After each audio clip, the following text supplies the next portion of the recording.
Oremos então, oremos então. Senhor Deus e Pai, louvamos o teu nome nesta noite, pela tua grande bondade, misericórdia, nos permitir estar aqui nesta aula, segunda aula da matéria de soteriologia, doutrina da salvação.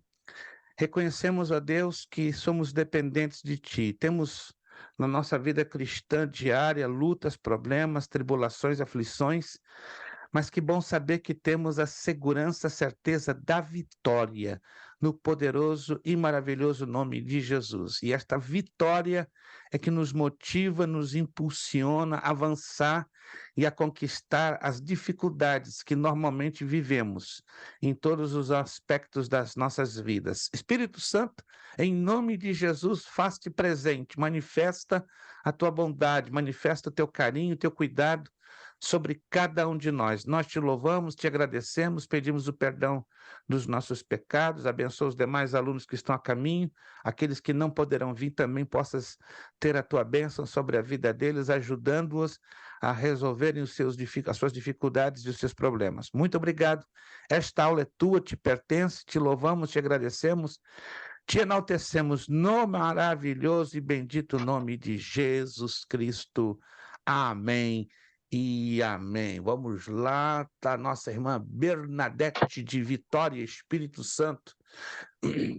Irmã Vanderlé, deixa eu dar uma sugestão. Se funciona no seu telefone, eu não sei. Gire ele, no que a senhora girar, pode aumentar o seu campo de visão. Tente girá-lo, vamos ver se melhora. Ali, ó. Saiu de 1080, caiu em 4K, sabe? Eu sabia.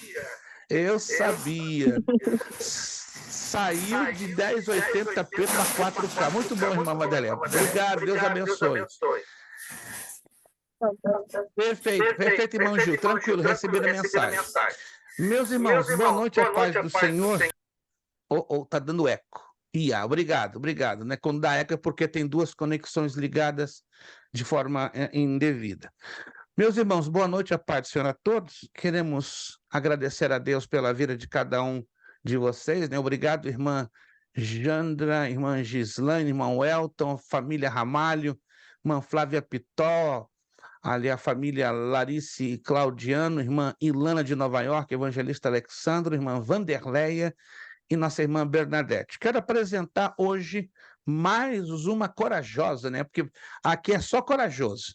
Se não for corajoso, esquece. Aqui é só espírito de Gideão para estudar a gloriosa palavra de Deus. Nossa irmã Vanderleia Santana, ali da cidade de Newark. Nossa irmã Vanderleia, por favor, dá um tchauzinho aí para o povo conhecer a senhora por frente. Está ali, ó. Simpática serva do Senhor, que nós dizemos para nossa irmã Vanderleia. O que dizemos para ela? Seja bem-vinda em nome de Jesus. Seja bem-vinda em nome de Jesus. E fique conosco até o arrebatamento, porque depois do arrebatamento vai estar muito melhor, que a gente vai estar com Jesus, então não vamos ter necessidade de estarmos mais estudando. Deus abençoe, estamos felizes, né? Com a nossa irmã, a Vanderleia, já estamos com 20 alunos no grupo da terça. Quem faz isso é o Senhor Jesus Cristo. Só Ele que faz 20. Somente uma aluna faz no sistema de aulas gravadas, né? Que a irmã Ana Lu, por circunstâncias adversas, a vontade dela é a nossa, mas todos os demais estão fazendo no sistema ao vivo ou online. Muito obrigado a cada um de vocês que tem depositado o seu voto de confiança na nossa modesta e pequena escola teológica.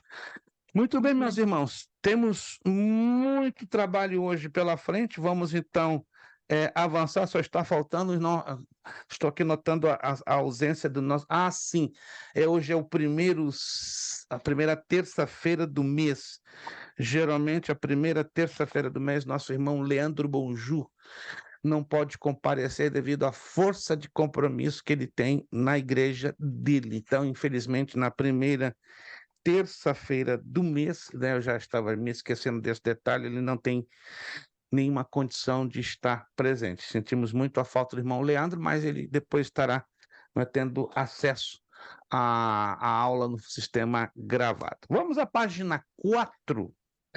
Página de número 4.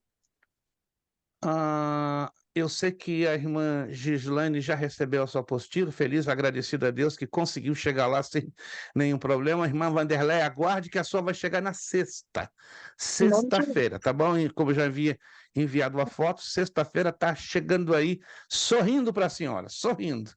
Mas hoje, só se a senhora teve acesso ao formato PDF, não sei se conseguiu imprimir alguma coisa, se não, então a senhora vai ter apenas que ouvir a aula. Perfeito, sem problemas.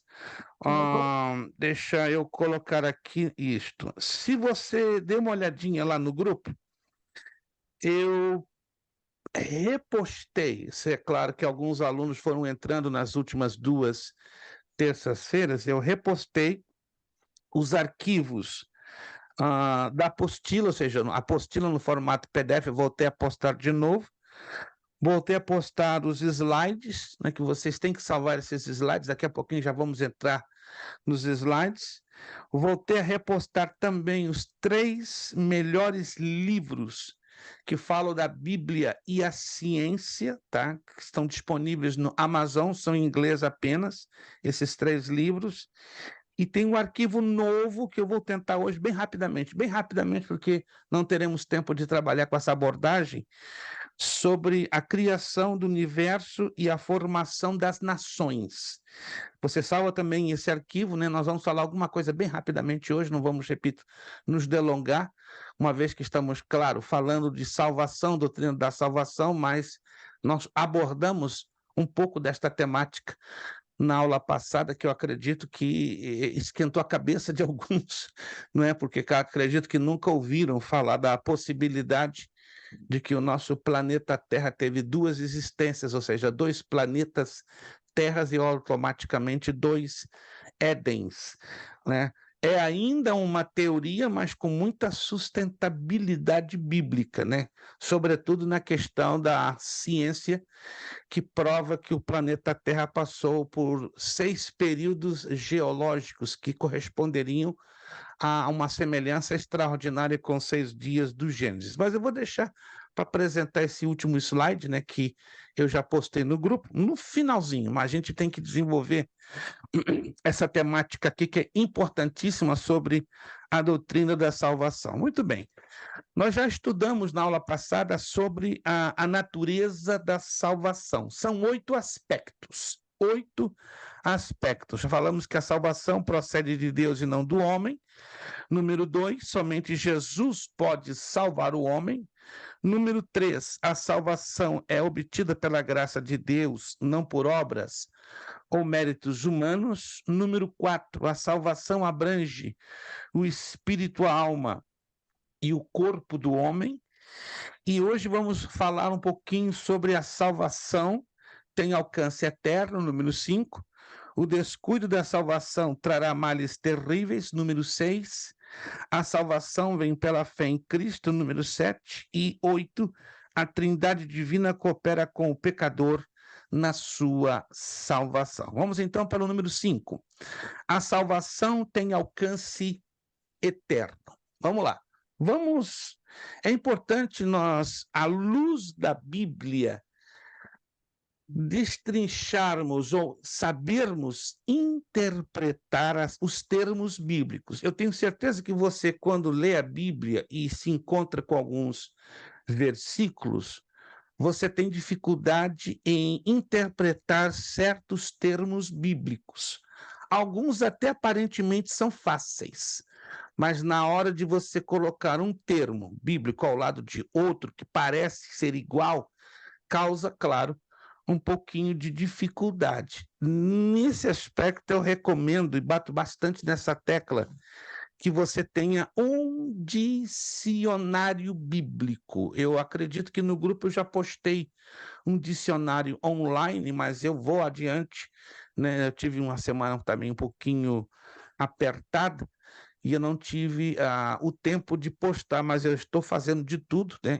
Ainda que esta semana, sempre a primeira semana do mês para mim é um pouquinho apertada, porque eu tenho muitos compromissos para fechar por fora e também dentro da escola, e esse final de semana eu estarei dando aula no núcleo. Nós temos 3 núcleos presenciais, na verdade hoje 2, tínhamos um terceiro, se tu converteu em online, e hoje nós temos 2 núcleos presenciais, né? Um aqui em Orlando, aos 4 sábados, e na cidade de Danbury, estado de Connecticut, que excepcionalmente este mês eu estou indo nesse final de semana, mas geralmente eu vou lá sempre o primeiro sábado de cada mês. Mas eu vou postar, né, também aqui no grupo dicas de bons dicionários bíblicos, você querendo adquiri-los. Deixa eu perguntar a vocês, existe uma diferença teológica e também etimológica, ou seja, no significado real da palavra, entre imortal e eterno? Vamos lá. Você consegue saber a diferença do que é imortal e do que é eterno? Qual a razão da minha pergunta? A salvação tem alcance eterno, então nós temos que interpretar, saber biblicamente interpretar o significado da palavra eterno. E preste atenção, eterno não é o mesmo que imortal. Eles têm semelhanças, são parecidos, mas têm enormes diferenças entre eu dizer tal coisa ou tal pessoa ela é eterna, ou tal coisa ou tal pessoa ela é imortal. Vamos lá, quero ver vocês. Conseguem fazer a diferenciação entre eterno e imortal? Irmã Jandra, por favor. Ah, o eterno nunca foi criado, sempre existiu, tipo Deus Pai. Os anjos, os anjos tem gente que acha que eles são eternos, mas eles não são eternos, porque eles foram criados a partir de um momento, eles são imortal. Igual Lúcifer, ele é imortal, vai ser lançado no fogo de inferno, é imortal, mas ele foi criado, então ele não é eterno. Eterno é só Deus Pai, que nunca foi criado, sempre existiu. Olha, diante dessa explanação teológica tão sucinta, tão direta, tão em cima do alvo, vou ficar quieto, vou ficar indiferente, vou dizer tanto fez, tanto faz?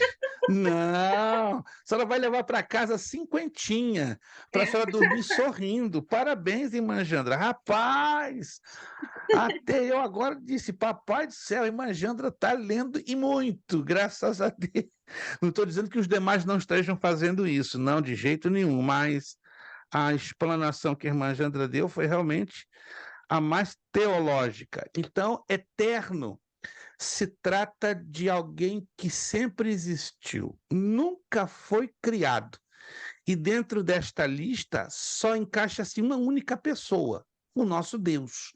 Ninguém, além do nosso Deus, pode ser chamado de o Eterno. Por isso que os judeus não pronunciam, né, o nome de Deus como Jeová ou Yahweh. Se escreve, mas eles não pronunciam pela reverência que eles têm ao santo nome de Deus e porque essa pronúncia foi perdida ao longo dos séculos. Então, ainda que se leia Yahweh, e nós traduzimos a forma grega Jeová, os judeus sempre substituem a expressão Yahweh ou Jeová por Adonai ou o Eterno. Então, isso se aplica perfeitamente e unicamente à pessoa do nosso Deus. Por outro lado, os anjos, o próprio Lúcifer, o Satanás, como são seres criados, eles adquiriram a imortalidade. E nós adquirimos a imortalidade através, né, do sacrifício da cruz do Calvário. Porque lembremos-nos que Adão e Eva foram criados para serem imortais. O problema é o pecado corrompeu de tal maneira o gênero humano que abriu a porta para a morte, não é? Que a palavra morte, do grego thanatos, quer dizer separação. Mas em Cristo Jesus, essa qualidade da imortalidade voltou para nós, seres humanos. Então, anotaram, então? Eterno, quem nunca foi criado e não pode morrer. Já o imortal, ele é imortal a partir de um momento específico, né? No caso dos anjos, eles foram criados para serem imortais. Nós fomos criados também para sermos imortais. O problema é que ali no Éden, essa imortalidade foi cortada, foi quebrada, e aí entrou o que? A morte, como consequência, não é, da separação ou da transgressão do primeiro casal. Mas no sacrifício da cruz recuperamos a imortalidade. Aí voltando para a salvação ela tem um alcance eterno, não está limitado ao tempo e ao espaço. A salvação, no seu sentido subjetivo, isto é, na experiência humana, é expressa em 3 tempos: passado, presente e futuro. Olha que interessante. Se você parar para pensar, esse alcance tríplice em 3 tempos está muito ligado também ao efeito da morte de Cristo. Geralmente, né, nós nos lembramos deste efeito na comemoração da morte do Senhor através da ceia do Senhor ou da mesa do Senhor. Passado, presente e futuro. Vamos então encaixar isso dentro da morte do Senhor Jesus. No passado, recebemos a justificação, ou seja, no passado, Cristo nos justificou de todos os nossos pecados. No presente, somos santificados, estamos vivendo um processo chamado santificação. O Senhor Jesus está nos santificando no presente momento, no presente dia. E no futuro, a glorificação. No futuro, com certeza, o Senhor Jesus estará glorificando a nós. Como? Transformando o nosso corpo mortal, dando-nos um corpo à semelhança do corpo glorificado dele. Por isso que a ceia do Senhor, ou a morte do Senhor Jesus Cristo, ela se encaixa também perfeitamente dentro desses 3 tempos, né? Passado, presente e futuro. Passado, justificação; presente, santificação; futuro, glorificação. É o que nos ensina Romanos 5:1, 1 de Tessalonicenses 5:23 e Colossenses 3:4. Na justificação efetuada perante Deus, somos salvos da condenação do pecado, para você entender o efeito prático. Na santificação, estamos sendo salvos do poder do pecado. Na glorificação, quando Jesus salvar, seremos salvos da presença do pecado. Olha só que interessante. Na justificação efetuada perante Deus, fomos salvos da condenação do pecado. Então, não temos hoje nenhuma condenação que aponte para mim e para você, a menos que rejeitemos o sacrifício da cruz do Calvário. Aí sim, aí de novo volta a condenação a ser apontada na nossa direção.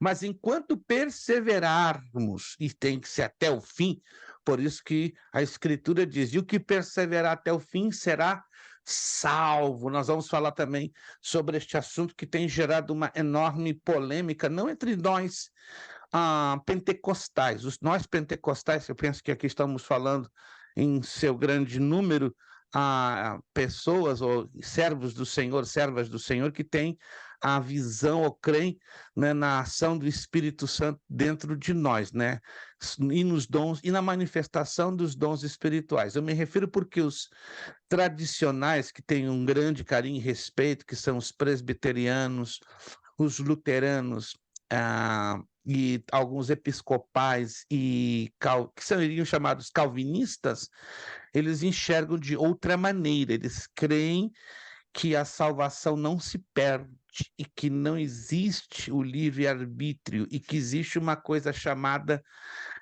predestinação. Nós vamos falar sobre o problema da predestinação. Tudo começa por uma falha de uma grave interpretação. Jean Calvin, um importante teólogo francês do século XVI, ele se agarra em 4 textos bíblicos, os quais ele faz uma sincera salada de fruta. Como assim salada de frutas? Ele interpreta totalmente isolada, de forma isolada. Nenhum texto bíblico pode e deve ser interpretado de forma isolada. É perigosíssimo, porque eu posso sustentar uma teoria minha pessoal, uma ideia minha pessoal, uma visão minha pessoal. Por isso que a Bíblia, ela se interpreta a si mesmo, e como a Bíblia se interpreta a si mesmo, a Bíblia mesmo nos dá uma espécie de sistema de segurança. E esse sistema de segurança está na base de confrontar de 2 a 3 versículos. Deixa eu mostrar para vocês aonde está escrito isso na Bíblia, porque você às vezes ouve isso, onde está escrito isso na Bíblia, que a Bíblia tem, né, um sistema de segurança, um sistema de proteção que leva-nos a interpretar a Bíblia através dela mesma. Vamos ao livro de Deuteronômio. Abra lá, que isso aqui é muito interessante. Alguns sabem, outros não.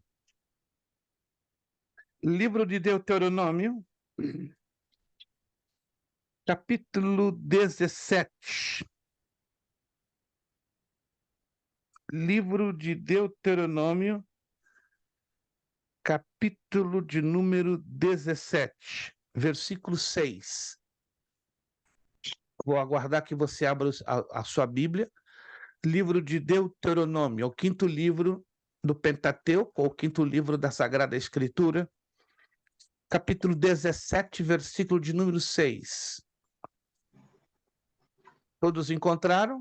Alguns ainda estão a caminho. Outros estão ainda a caminho. Estão indo um pouquinho devagar, mas estão chegando lá. Então, vou aguardar que todos tenham esse texto em aberto. Deuteronômio, capítulo 17, versículo 6. Sobre o depoimento de 2 ou 3 testemunhas, será morto o que houver de morrer, mas pelo depoimento de uma só testemunha, não será condenado à morte. Observe que na lei judaica, o número 2 e o número 3 é o chamado número da confrontação, ou o número da confirmação. Nada na lei judaica poderia ser feito sem a confrontação de 2 ou 3 testemunhas. Isso serve também para os textos da Sagrada Escritura. Vamos lá também Deuteronômio 19:15. Deuteronômio 19:15. E praticamente vai repetir as mesmas abordagens. Deuteronômio, sugiro que você anote, né?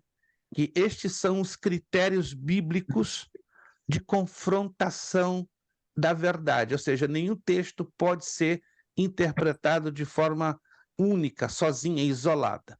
Deuteronômio 19:15. Uma só testemunha não será suficiente contra uma pessoa, seja qual for o seu delito ou o seu pecado. Só pelo depoimento de 2 ou 3 testemunhas se estabelecerá o fato. Está aí de novo, né? O número 2 e o número 3. Se não bastasse, no Novo Testamento, alguém vai dizer, não, isso aí é só um preceito da lei mosaica ou da lei judaica. Não. Começou na lei judaica e foi confirmado e é confirmado na graça, no Novo Testamento. Aonde está escrito isso? Na graça. Primeira carta de João, capítulo 5. Vamos na primeira carta de João, capítulo 5, né? Já ouvi de pastores bater com o pezinho no chão. Não, isso aí é um preceito da lei. Isso só deve ser observado no tempo da lei. Errado. Tem coisas da lei que se cumprem dentro da graça. Tem coisas da lei que ficam só para a lei, mas tem coisas da lei que são cumpridas também dentro da graça. Primeira carta de João, capítulo 5. Primeira carta de João, capítulo 5, versículo 6. Peço que você anote esse texto aqui, muito interessante, e acompanhe a leitura que eu vou proceder. Primeira carta de João, lá no finzinho, perto do livro do Apocalipse. Capítulo 5, versículo 6. Este é aquele que veio por água e sangue, isto é, Jesus Cristo. Ele não veio só pela água, mas pela água e pelo sangue. E o Espírito é o que dá testemunho, porque o Espírito é verdade. Olha o verso 7. Pois 3 são os que dão testemunho no céu, o Pai, a Palavra e o Espírito. E estes 3 são um. Verso 8. E 3 são os que dão testemunho na terra, o Espírito, a água e o sangue. E esses 3 concordam. Verso 9. Se recebemos o testemunho dos homens, o testemunho de Deus é maior, porque o testemunho de Deus é este, que de seu Filho testificou. Então, minha sugestão, anote também esse texto, que ele é uma chave importante. Primeira carta de João, capítulo 5, versículos 6, 7, 8 e 9. Procure ter isso bem anotadinho. Nenhum texto bíblico, nenhum ensinamento bíblico na palavra de Deus pode ser interpretado de forma isolada, jamais. Inclusive, esses textos que estamos apresentando a vocês foram os textos que lá atrás, no passado, na época da Reforma Protestante, preconizada por Martinho Lutero, deu pontapé inicial às chamadas leis da hermenêutica e da exegese bíblica. Nós vamos estudar, né? Alguns já estudaram esta matéria, mas nós vamos estudar esta matéria e você vai descobrir que texto fora de contexto gera pretextos, ou seja, é impossível, não se pode a fazer nenhuma afirmação doutrinária, nenhuma afirmação a nível de ensino bíblico baseado em um texto sozinho, isoladamente. Foi o problema de Lutero, não, perdão, de Calvino, desculpe, de Calvino. João Calvino, pegou 4 versículos de forma completamente isolada e em cima desses 4 versículos ele criou a visão calvinista de salvo uma vez, salvo para sempre. Mas isso a gente vai dedicar esta visão da predestinação na visão de Deus e na visão do homem na próxima aula, porque isso vai dar pano para bata de batismo, vai ser bem longo, então a gente não quer trabalhar pelo menos com isso aqui agora. Mas vamos lá. Na santificação, estamos sendo salvos do poder do pecado. Então, hoje, pela santificação, o poder do pecado, estamos salvos. Infelizmente, o pecado ainda nos assedia, não é verdade? O pecado nos incomoda, mas estamos salvos pelo poder do pecado. Agora, quando é que o pecado definitivamente vai parar de nos incomodar? Na glorificação. Porque na glorificação, quando Jesus voltar, seremos salvos da presença do pecado. Então, deixa eu entender aqui. Então, na justificação, fomos salvos da condenação. Então, justificação, fomos salvos da condenação do pecado. Na santificação, estamos sendo salvos do poder do pecado. Então, justificação e santificação, ainda o pecado nos incomoda. Mas na glorificação vai ser diferente. Receberemos um corpo glorificado, a semelhança do corpo glorificado do Senhor Jesus Cristo. E aí seremos o quê? Salvos, libertos, completamente da presença do pecado. Consegue imaginar eu e você com um corpo imperecível, indestrutível, incorruptível, imortal, não sujeito mais a fraquezas, enfermidades, a cansaço, a fome e o mais lindo de tudo, sem poder pecar? É difícil, né? Hoje, no nosso corpo humano, como estamos tão inclinados a fraquezas, a enfermidades, a doenças, a tentações, ao pecado, hoje para nós é difícil. Meu Deus, que história da carochinha é essa? Não, isso não é história da carochinha, isso é a palavra de Deus que nos promete.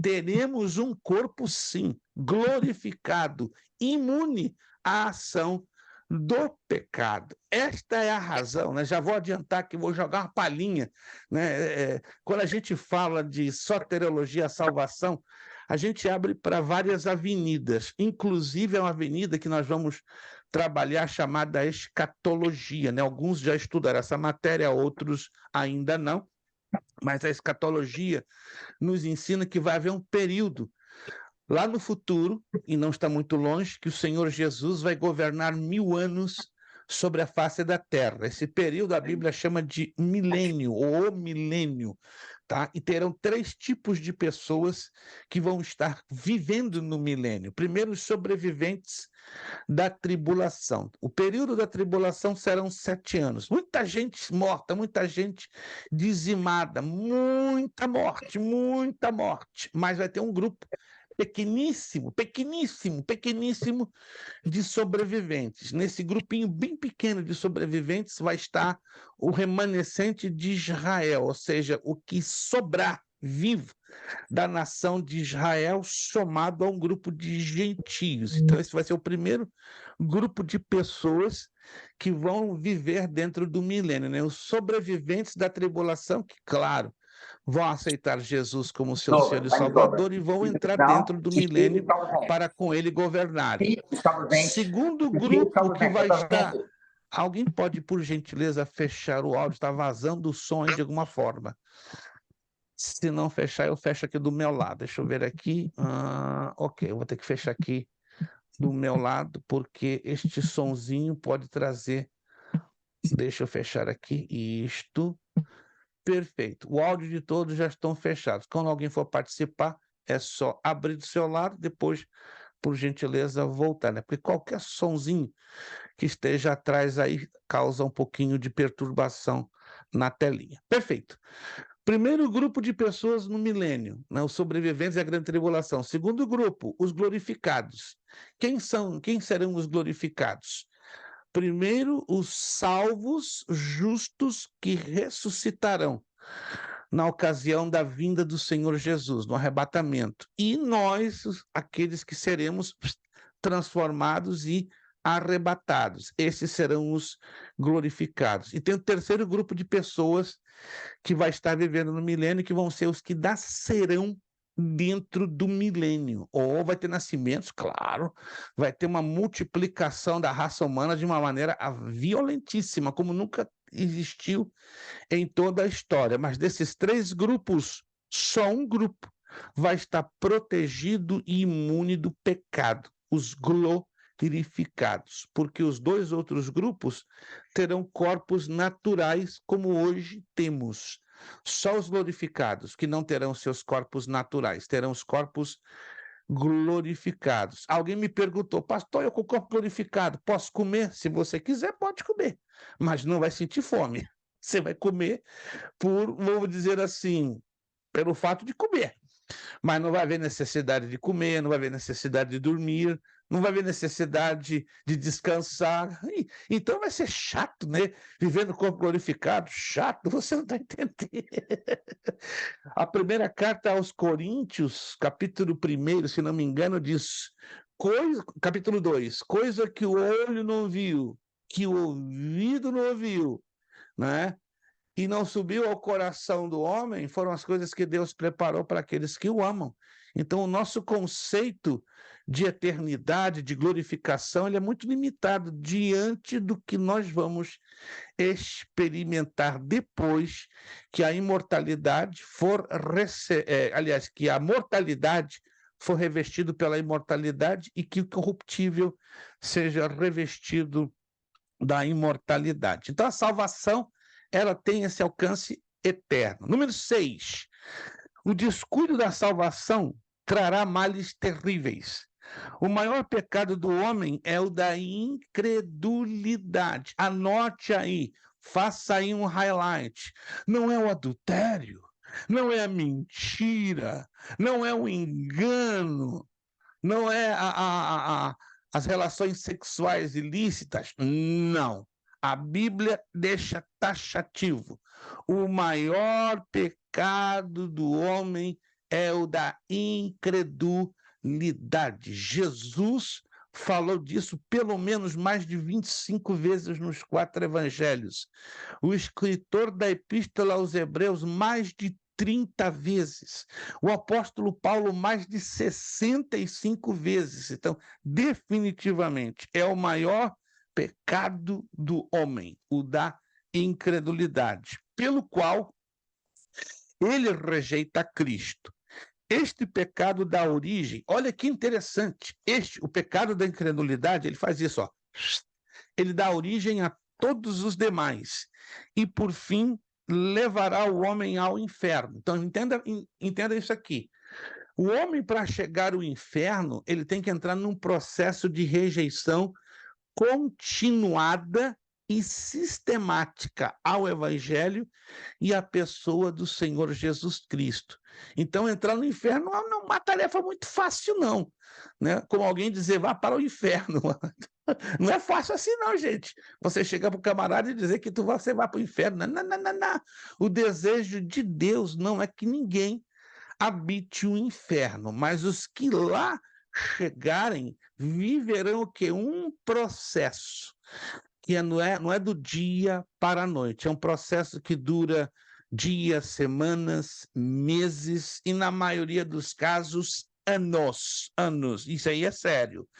O homem que se descuida da salvação traz sobre si um castigo pior do que a morte. Vamos lá ler esse texto, Hebreus capítulo 2, versículo 3. Uau, a carta aos Hebreus é uma carta maravilhosa. Se você nunca teve a oportunidade de tomar tempo para lê-la, eu sugiro que você tome um tempinho para ler a carta aos Hebreus. Hebreus capítulo 2, versículo 3. Como escaparemos nós se negligenciarmos tão grande salvação? É a pergunta que o escritor aos Hebreus faz. Salvação esta que, começando a ser anunciada pelo Senhor, foi-nos depois confirmada pelos que a ouviram. A doutrina calvinista, que nós vamos estudar bem a fundo na próxima aula, ela ensina o seguinte: salvo uma vez, salvo para sempre. Vamos traduzir isso aqui em miúdos. Você pode pecar, você pode brincar com o pecado, você pode pintar e bordar o 7, o 14, o 21, o 28, o 35, 42 e 49. Você pode viver uma vida arrebentada. Jesus vem, você sobe e vai para o céu. Hã? Que estranho. Não, não é estranho. Isso é o que ensina a doutrina calvinista, que você não precisa fazer nada para se santificar, para se separar, para se purificar. Já está tudo feito. Como é que é? É verdade que nós não somos salvos pelas obras.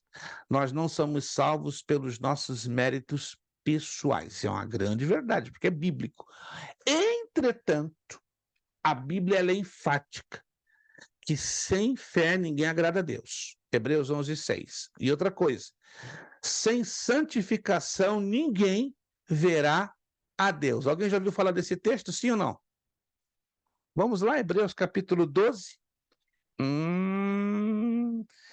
Hebreus capítulo 12, versículo 14.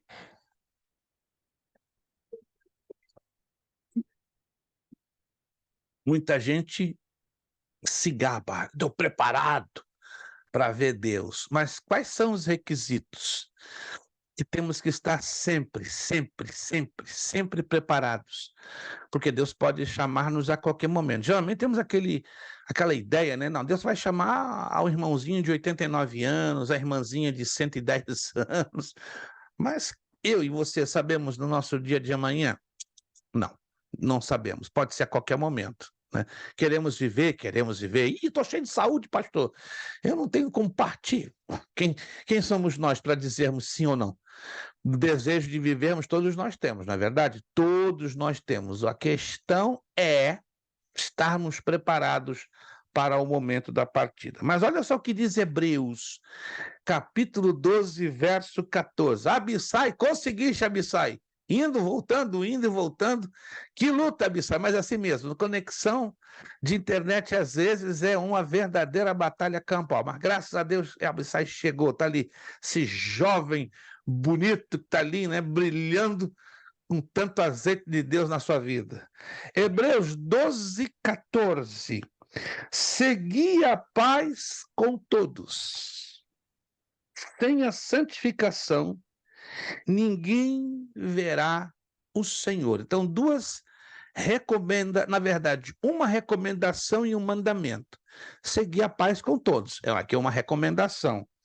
Sem a santificação, ninguém, aqui já é um mandamento, verá o Senhor. Então, precisamos de quê? Separação, santificação. Sem isto, humanamente impossível termos a esperança que vamos ver o Senhor.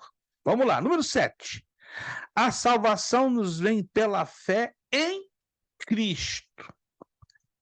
A fé em Cristo constitui o meio de recebermos a salvação, enquanto que a incredulidade resultará em nossa perdição. Mas a fé que conduz salvação do pecado requer ao mesmo tempo um arrependimento total e sincero, com pesar no coração, seguido de obediência, isto é, aceitação de Jesus como Salvador pessoal e a confissão declarada desse ato.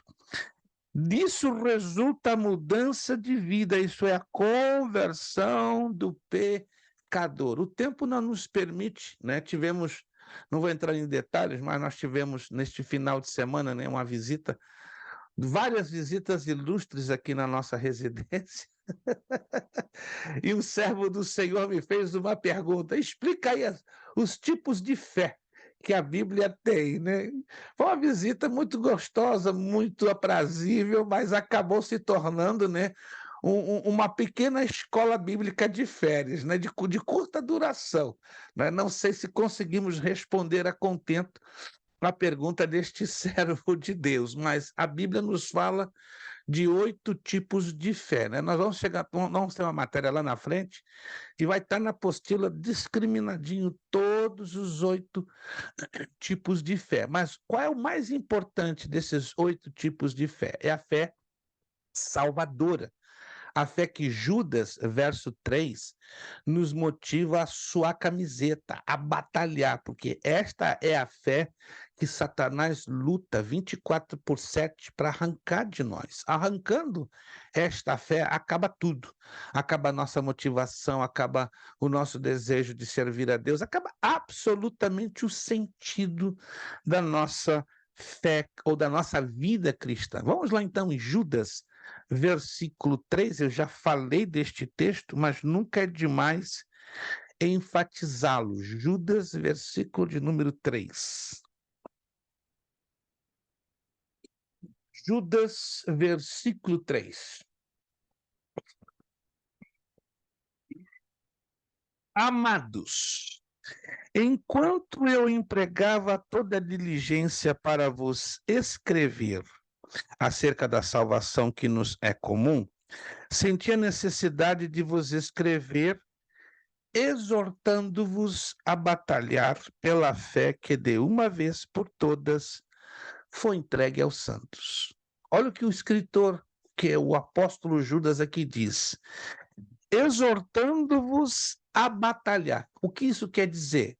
Motivo a vocês, batalhem, quebrem a cabeça, sonhem a camiseta, se esforcem, façam a parte de vocês.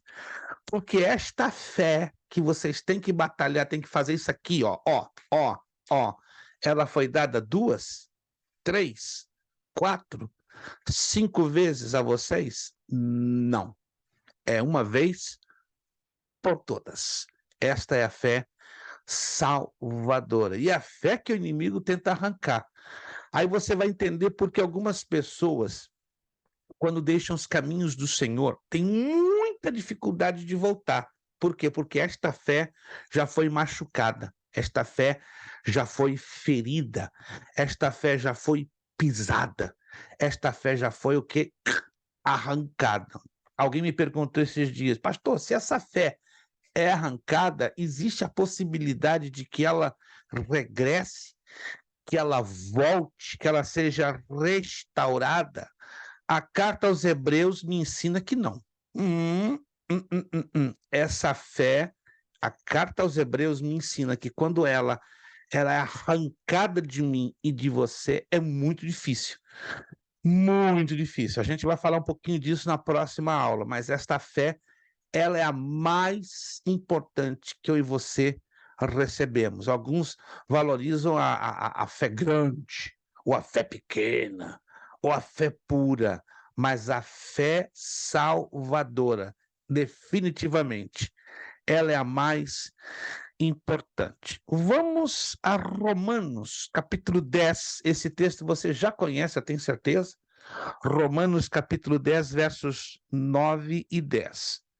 Só para você entender a conexão da fé salvadora, como esta fé tem uma conexão e tem uma implicação, tem uma importância tão forte, tão drástica, tão radical na nossa vida espiritual. É como você perdesse a capacidade de respirar. Creio que ninguém consegue viver sem respirar por mais de 3, 4, 5 minutos. Tem uns valentes que conseguem ficar até 7 minutos sem a respiração. Mas vamos imaginar que entrasse uma máquina, né, vinda do espaço e sugasse todo o oxigênio do planeta Terra. Claro, não viveríamos, não sobreviveríamos.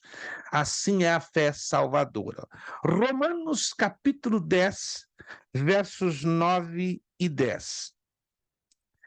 Aqui temos a base de entrada para esta fé. Se você quiser anotar, como entra esta fé salvadora na minha vida? Porque tem que ter uma entrada, não é verdade? Tem que ter uma base de entrada. E como é que se dá essa base de entrada? Está aqui, ó. Paulo aos Romanos, capítulo 10, verso 9 e 10, nos mostra, nos ensina como esta fé tem entrada na nossa vida. Se com a tua boca confessares que Jesus é o Senhor, e em teu coração creres que Deus o ressuscitou dentre os mortos, serás salvo.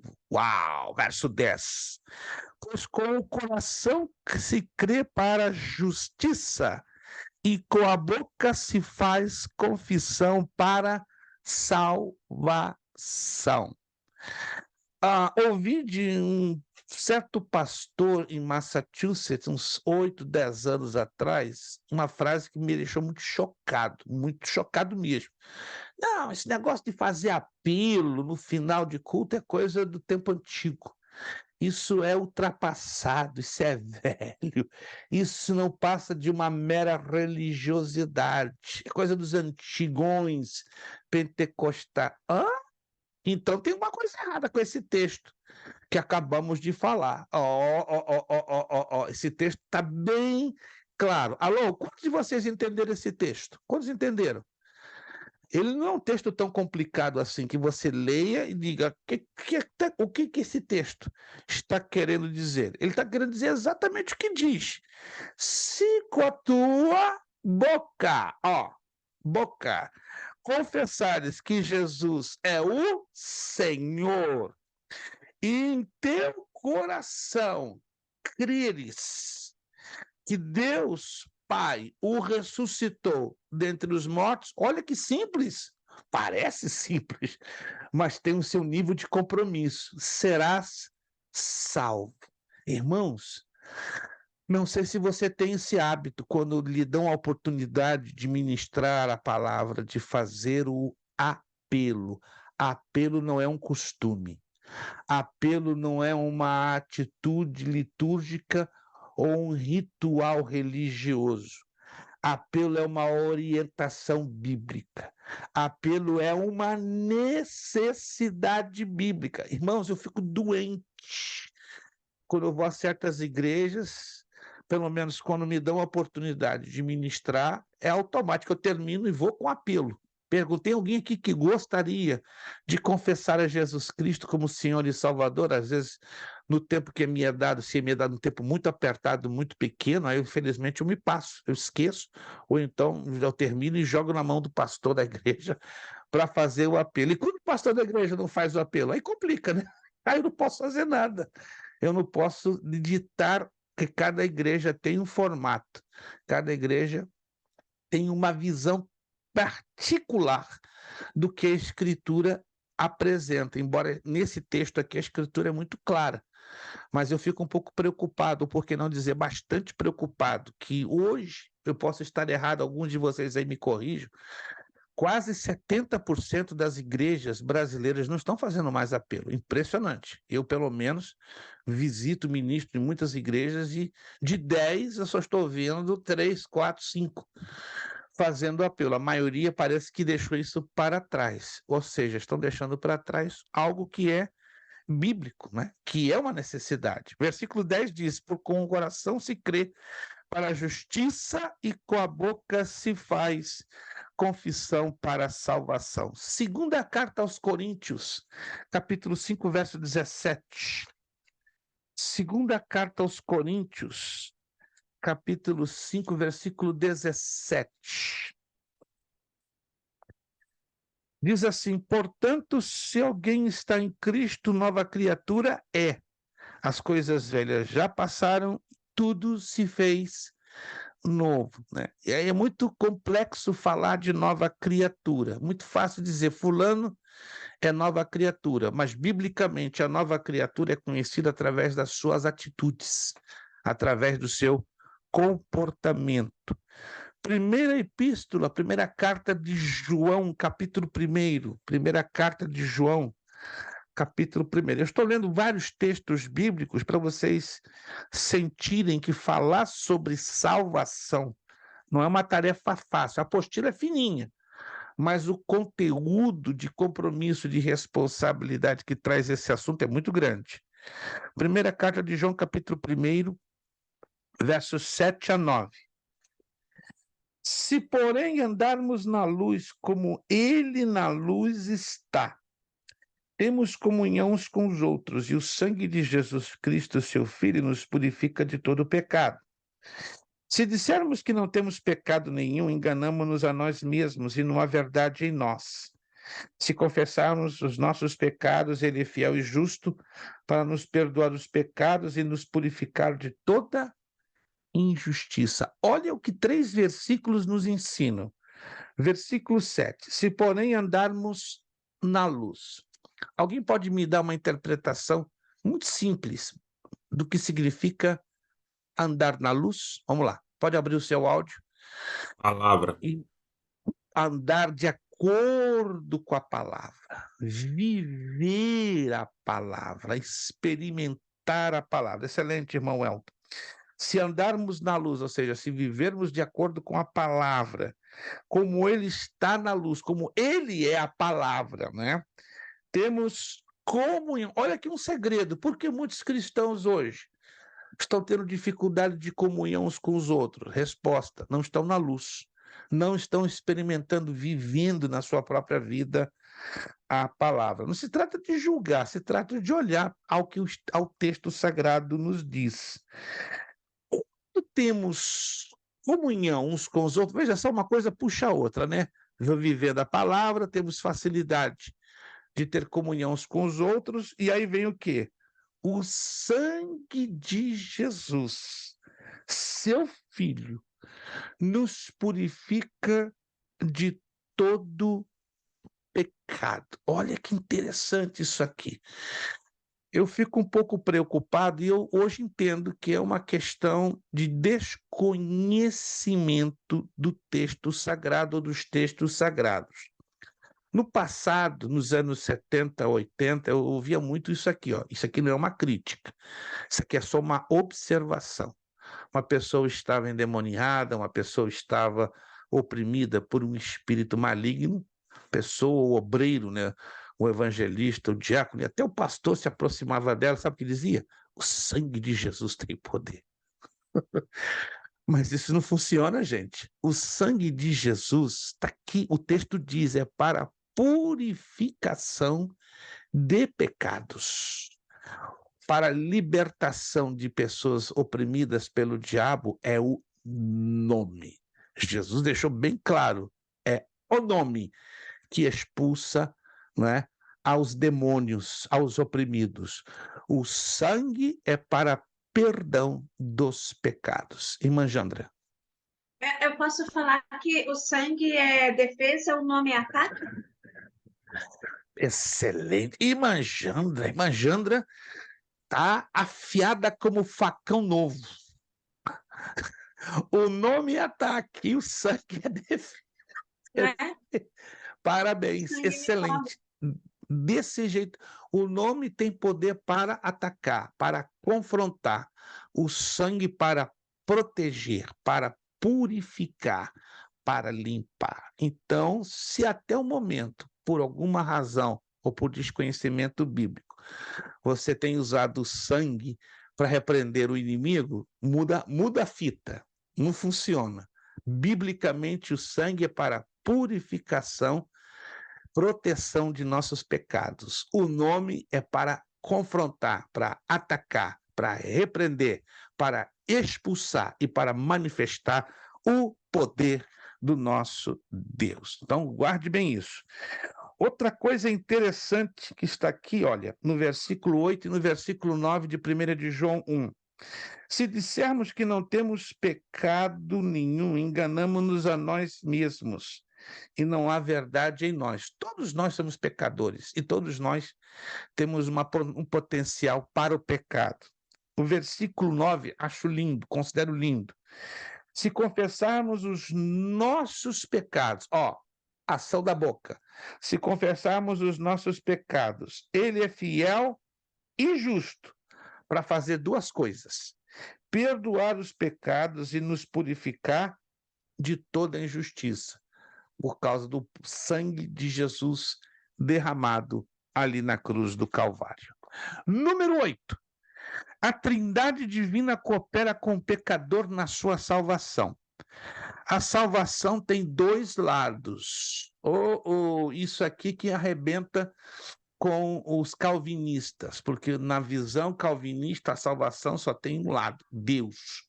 Mas quando estudamos a Bíblia, descobrimos que a salvação tem dois lados, o lado humano e o lado divino. O Pai, por sua graça e misericórdia, conduz o pecador a Cristo Salvador. O Espírito Santo convence o pecador do seu pecado e fala-lhe o coração, insistindo na sua decisão. O pecador aceita Jesus e é regenerado pelo poder do Espírito Santo. Daí vem a expressão bíblica, nascido do Espírito, nascido de novo, pela regeneração. Guarde esse nome, anote esse nome, faça um highlight sobre esse nome. Pela regeneração, tornamos-nos participantes da natureza divina. Não há outro meio de nós participarmos da natureza divina, senão por esta porta de acesso chamada regeneração, o que nos ajudará a fugir da corrupção e das paixões mundanas. Esta natureza divina, habitando mais e mais em nós, mortificará o desejo de pecar e nos fará amar a santidade para sempre buscá-la. Olha a expressão que nós colocamos aqui. Mortificará o desejo para pecar. Ou seja, que nós temos o potencial para pecar. Temos, não tem jeito. Mas se nós abraçarmos os meios, os recursos que a regeneração nos coloca à disposição, vamos, com a ajuda de Cristo e do Espírito Santo e da palavra de Deus, mortificar o desejo de pecar, nos fazendo o quê? Amantes da santidade. Vamos virar a página. E agora que vai ser mais interessante, nós falamos dos 8 elementos da natureza da salvação. Agora vamos falar dos elementos, dos 7 elementos operantes na salvação. Como esses elementos funcionam na nossa salvação? Como eles trabalham na nossa salvação? Primeiro, a salvação é uma obra de Deus em benefício do homem, não uma obra do homem em favor de Deus. Como já mostramos no texto anterior, o homem é completamente incapaz de agradar a Deus inteiramente, ou de fazer alguma coisa que possa alterar o curso da sua vida, pois leva sobre si a sentença de morte. Por isto, Deus tomou a iniciativa de redimi-lo, efetuando a provisão para a salvação pela morte e ressurreição de seu Filho. E deste modo ajudou o homem a aceitar esta provisão pelo poder do Espírito Santo. Quanto à sua aplicação prática, a salvação consiste de vários elementos, dentre os quais vamos destacar os seguintes. Perfeito. Estes 7 elementos, preste atenção na minha pergunta que eu vou fazer, quero dar aqui um gordo pontinho para te ajudar, ter ânimo para lá no fechamento da sua nota, a sua nota está lá nas nuvens. Na Escritura Sagrada, lá no Antigo Testamento, nós temos 3 animais. E esses 3 animais, de uma forma alternada entre si, apontam para cada um destes 7 elementos operantes na salvação. Eram os 3 animais mais usados no que tange a propiciação dos pecados, ou a expiação dos pecados. Quais seriam estes 3 animais? Eles trabalham diferente, presta atenção, lá no Antigo Testamento, eles trabalham diferentes, mas ao fim e ao cabo, os 3 cumprem uma função quase que igual. São diferentes entre si, na sua função, no seu significado, mas lá no final, é como chamar o 3 em 1. Aponta tudo para Cristo e para o que ele faria em nossas vidas através desses 7 elementos da nossa salvação. Quais seriam esses 3 animais? Cordeiro, Pomba, rolinha A ovelha e o cabrito, ovelha. Peraí. Alguém está perdido aí. Vamos lá. Primeiro a ovelha. Ovelha Pombo, ou cordeiro? pomba e a rolinha. Não. E o Referindo a sacrifícios sobre pecado. Claro, o pombo e a rolinha também participavam, mas existiam os 3 principais. O pombo e a rolinha cordeiro, é como se fosse uma escala que vai descendo. cordeiro, Vamos lá. bode, Vamos colocar isso aqui em ordem. Eu creio que os irmãos estão jogando. Primeiro, o cordeiro ou ovelha. Qual a natureza do sacrifício do cordeiro ou da ovelha? Se lembram? Falando sobre os 5 tipos de sacrifício. Se alguém consegue se lembrar, você não é obrigado. Lá no Antigo Testamento fala de 5 tipos de sacrifício. O evangelista Alexandre falou sobre o pombinho e a pombinha, ou tem um outro nome, está dentro desses 5 tipos. Mas nós estamos falando aqui sobre a expiação de pecados, ou seja, derramamento de sangue, holocausto. Todos implicavam em derramamento de sangue. Mas quando você observa esses 5 tipos de sacrifícios, alguns deles não tinham derramamento de sangue. Então, o primeiro seria ovelha ou cordeiro. Qual seria a natureza desse sacrifício?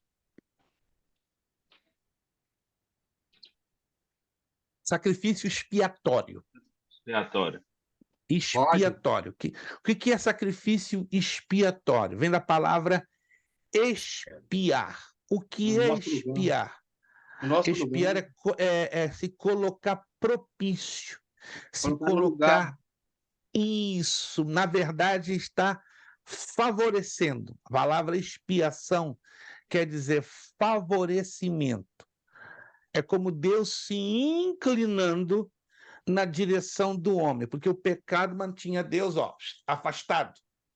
Mas esses sacrifícios, eles eram de natureza expiatória. Levava Deus ter favor ao homem. Alguém está me entendendo? Então, o sacrifício de ovelha ou cordeiro é de natureza expiatória. Temos um outro sacrifício que encaixava ao lado do sacrifício expiatório, mas era de natureza substitutiva. Alguém se lembra qual seria o animal que trabalhava com o sentido substitutivo? bode, Não. O carneiro. O carneiro. Olha, interessante. Lembra-se do episódio que envolveu Abraão e Isaac? Sim. Isaac pergunta: pai, está aqui a lenha, o fogo, tudo preparado para o holocausto, mas está faltando o quê? O cordeiro. Está faltando o elemento para fazer a expiação.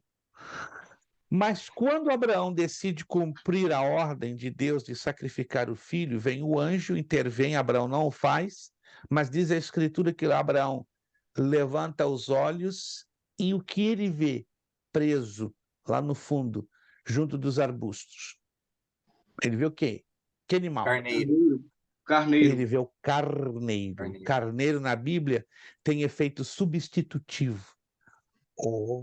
Então, o que aprendemos? Jesus, ele é tanto o que faz a expiação como o que substitui. Que tremendo! Então, Jesus cumpre a obra dupla de expiar e de substituir. Agora, o bode expiatório é o terceiro animal. Esse é transferência. A Bíblia fala de uma palavra que muitas vezes lemos, mas não entendemos. Alguém já leu a palavra imputado? E isto não lhe foi imputado como pecado. Alguém já leu essa palavra? Já. A palavra imputado quer dizer transferido.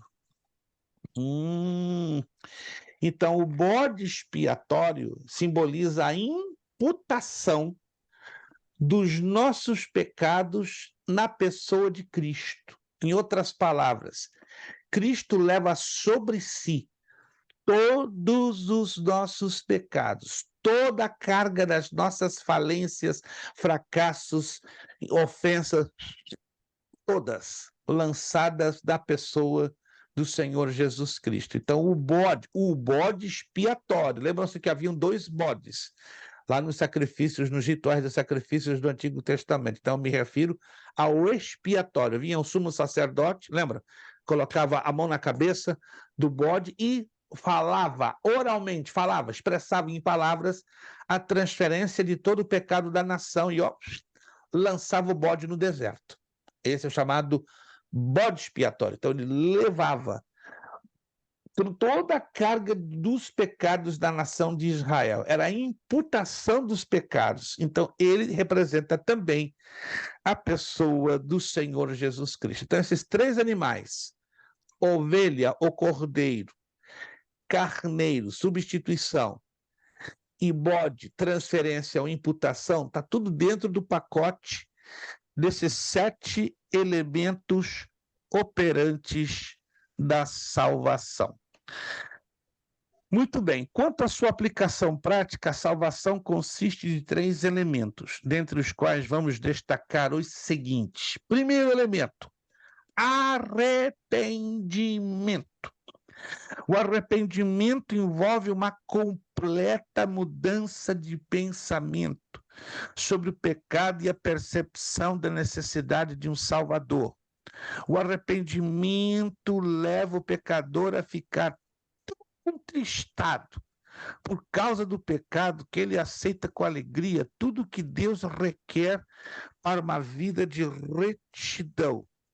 Os passos que levam o homem ao arrependimento, uma vez operando Deus, são 3. Reconhecimento pelo pecado. Olha que interessante. Reconhecimento, ele reconhece que ele errou, não é que ele errou, que ele fracassou, que ele deixou, não é, de estar fazendo a vontade de Deus. Tristeza pelo pecado. Tristeza pelo pecado. O verdadeiro arrependimento leva a nós e as pessoas a terem tristeza do pecado. Existe o arrependimento do mundo e o arrependimento segundo Deus. Vamos à segunda carta de Paulo aos Coríntios, capítulo 7. Segunda carta de Paulo aos Coríntios, capítulo 7, verso 10. Anote esse texto. Segunda carta do apóstolo Paulo aos Coríntios, capítulo 7, versículo de número 10. A tristeza segundo Deus opera arrependimento para a salvação, o qual não traz pesar, mas a tristeza do mundo opera a morte. Vamos traduzir em miúdos e de maneira prática. o que aconteceu com Judas e o que aconteceu com Pedro. Vamos lá? O que aconteceu com Judas e o que aconteceu com Pedro?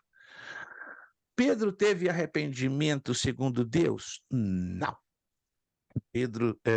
Judas, desculpe. Judas teve arrependimento segundo Deus? Não, porque não operou arrependimento. Operou o quê? Remorso, peso de consciência. O arrependimento segundo o mundo gera a morte. Foi o que aconteceu com Judas. Se suicidou. Não havia mudança de atitude.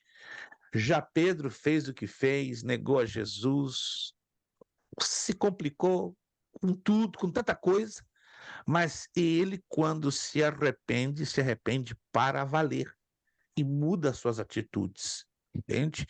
Então, cuidado em confundirmos muitas lágrimas. Lágrima não quer dizer verdadeiro arrependimento. Lágrima também pode traduzir remorso.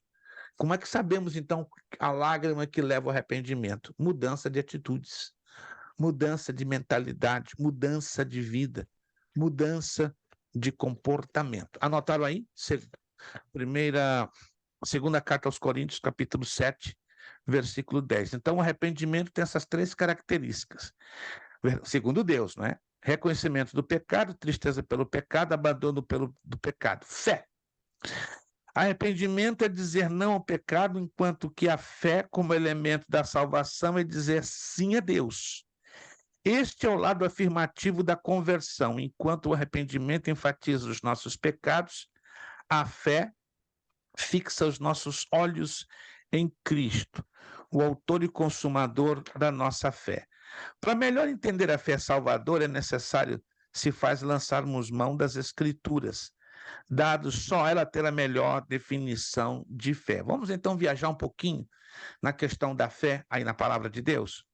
A fé não é mero assentimento intelectual, mas de um relacionamento pessoal com Deus. Se vocês têm, se temos um relacionamento pessoal com Deus, para que haja esse vínculo, para mover esse relacionamento, precisamos de fé. Sem fé, é impossível agradar a Deus.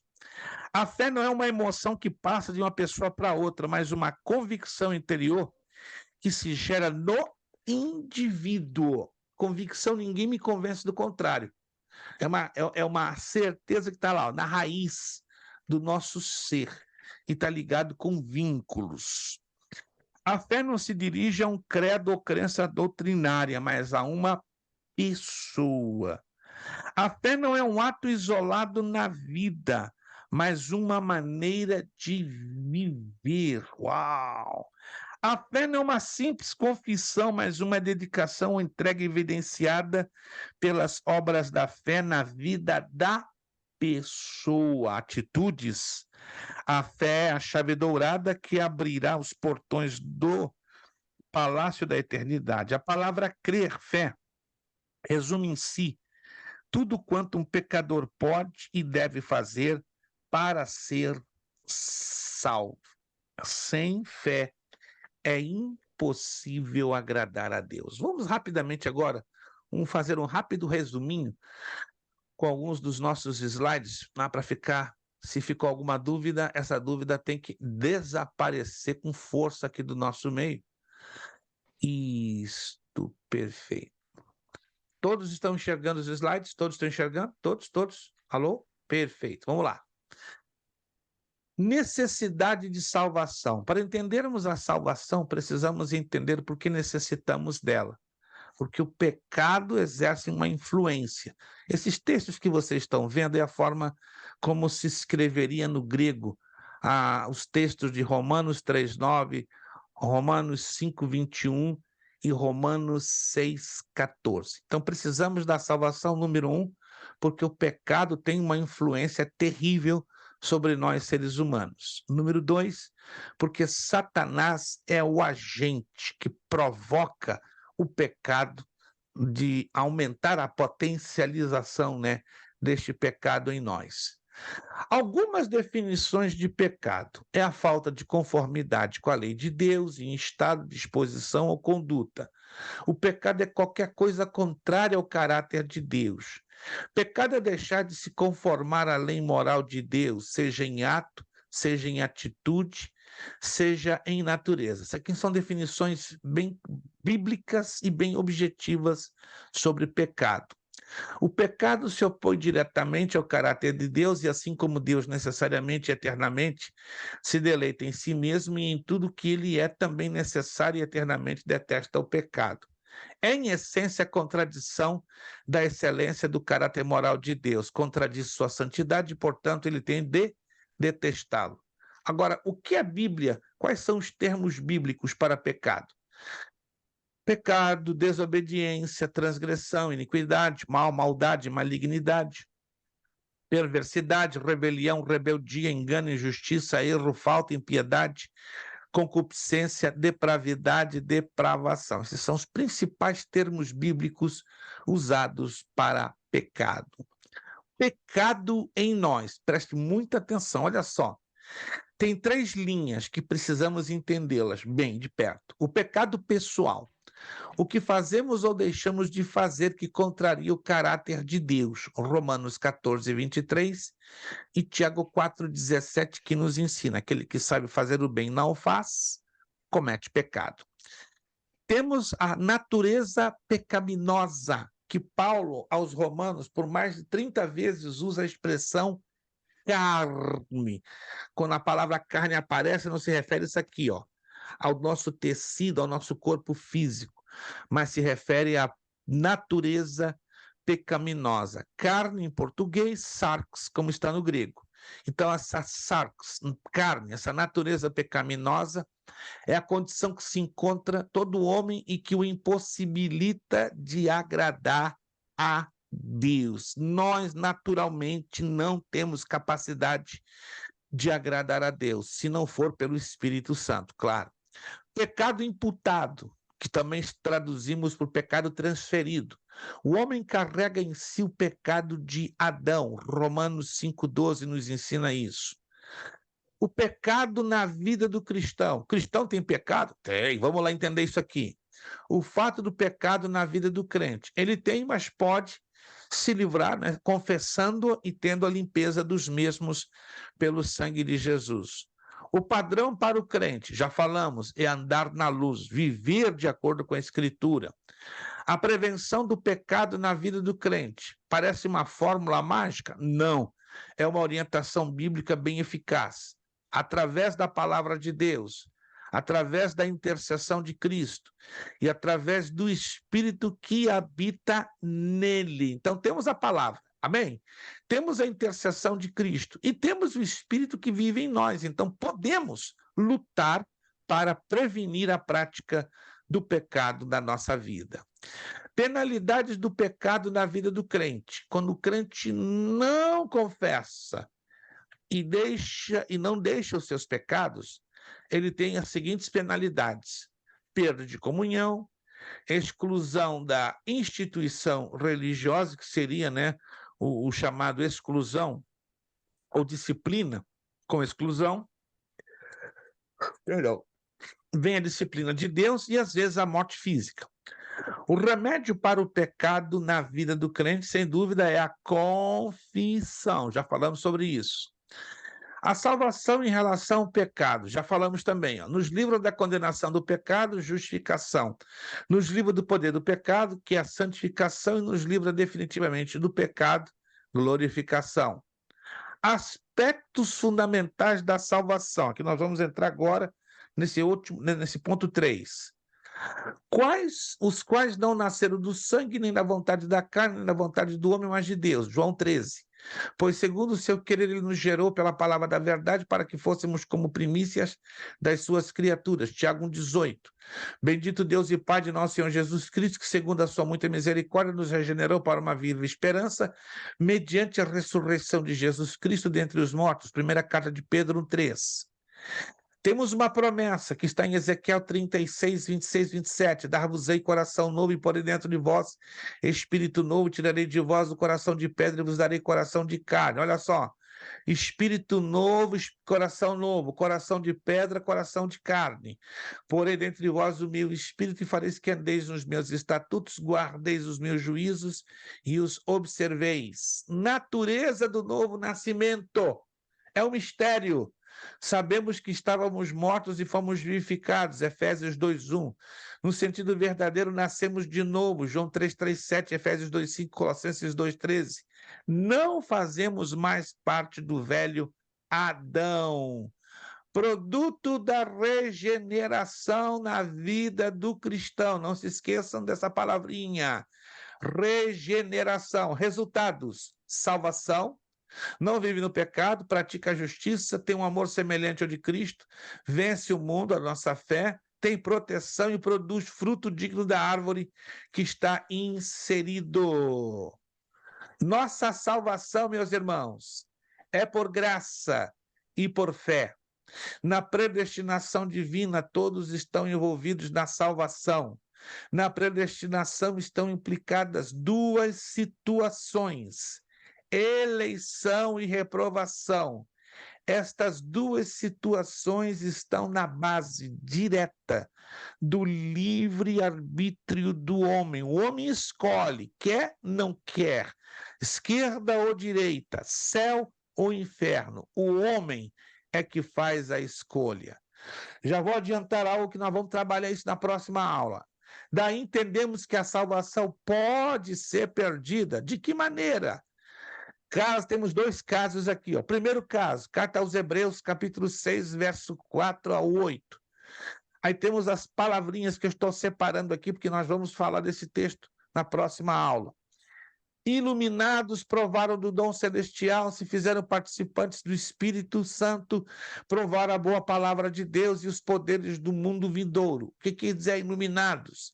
Discernimento e comunhão plena com o Espírito Santo. Provaram o dom celestial, o batismo com ou no Espírito Santo, se fizeram participantes do Espírito Santo, aquisição dos dons espirituais e provar a boa palavra de Deus, revelação pela palavra de Deus e os poderes do mundo vindouro, provar do sobrenatural. Esse é um caso. Recebeu todos esses privilégios, essas bênçãos da parte de Deus. Aí vem o caso de Hebreus 10, 26, 27. Voluntariamente continuarmos no pecado, depois de termos recebido o pleno conhecimento da verdade. Então, duas coisas sérias. Voluntariamente continuarmos no pecado e insistir na prática deliberada e premeditada do pecado. Aí depois veio o escritor aos Hebreus, depois de termos recebido o pleno conhecimento da verdade, que é a rejeição aberta, consciente e deliberada da palavra de Deus. Aqui configura-se a chamada blasfêmia contra o Espírito Santo, que não é um negócio que acontece do dia para a noite. Nós vamos falar também sobre isso na próxima aula, né? Às vezes eu vejo pessoas, pastor, eu pequei, eu blasfemei contra o Espírito. Como é que você sabe que se você blasfemou contra o Espírito? Tem esse detalhe, quando a pessoa blasfema contra o Espírito, primeiro sintoma, ela não tem a sensibilidade ao arrependimento. E ela nunca vai dizer a você ou a mim, blasfemei contra o Espírito. Uma coisa é o pecar contra o Espírito, pecar contra Jesus Cristo, pecar contra o Pai.